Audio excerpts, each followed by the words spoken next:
Friends, కొన్ని సంవత్సరాలలో ఆకాశంలో ఎగురుతున్న భారతీయ జెట్ను మీరు చూస్తారని నేను మీకు చెబితే ఊహించుకోండి. అమెరికన్ F-35, చైనీస్ JBG మరియు రష్యన్ సుఖోయ్ 57లను చాలా వెనుకబడి ఉంటుంది.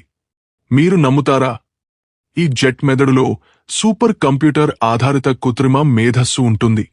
దానితో డజన్ల కొద్దీ ప్రాణాంతకమైన స్వయంప్రతిపత్తి డ్రోన్లు ఆకాశంలో తిరుగుతాయి మరియు ప్రపంచంలోని ఏ రాడార్ కూడా వాటిని గుర్తించలేవు. కాబట్టి మీ స్పందన ఎలా ఉంటుంది?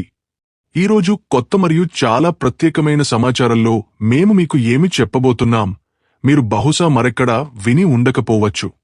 ఈరోజు మేము మీకు తీసుకువచ్చే తాజా వార్తలు మరియు సమాచారం భారతదేశ భవిష్యత్తును పూర్తిగా మారుస్తుంది. కాబట్టి మీరు ఈరోజు చర్చను మిస్ కాలేరు.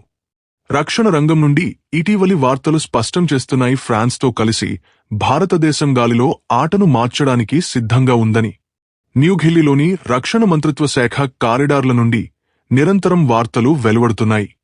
ఇది ఇకపై రాఫెల్ వంటి యుద్ధ విమానాలను కొనుగోలు చేయడానికి మాత్రమే పరిమితం కాదు. బదులుగా 6వ తరం యుద్ధ విమానాల కోసం ఒక భారీ మరియు అత్యాధునిక కార్యక్రమంలోకి నేరుగా దూకడానికి ఇది పూర్తిగా సిద్ధంగా ఉంది. ఒక్కసారి ఆలోచించండి. అంటే మనం కేవలం ఫైటర్ జెట్ గురించి కాదు, మొత్తం స్మార్ట్ వార్ఫేర్ సిస్టమ్ గురించి మాట్లాడుతున్నాం. ఇది వ్యవస్థలో సూపర్స్టెల్ జెట్లు, ఎవరూ గమనించకుండా శత్రు భూభాగంలోకి చొరబడగల జెట్లు ఉంటాయి.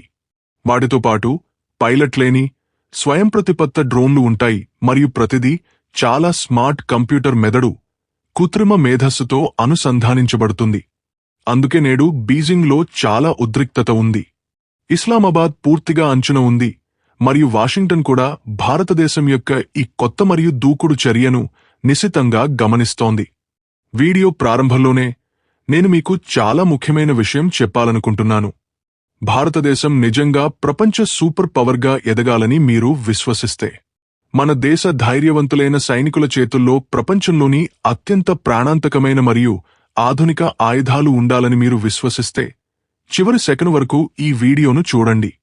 వీడియోను వెంటనే లైక్ చేయండి మరియు ఛానల్కు సబ్స్క్రైబ్ చేయండి మరియు బెల్ ఐకాన్ను నొక్కండి.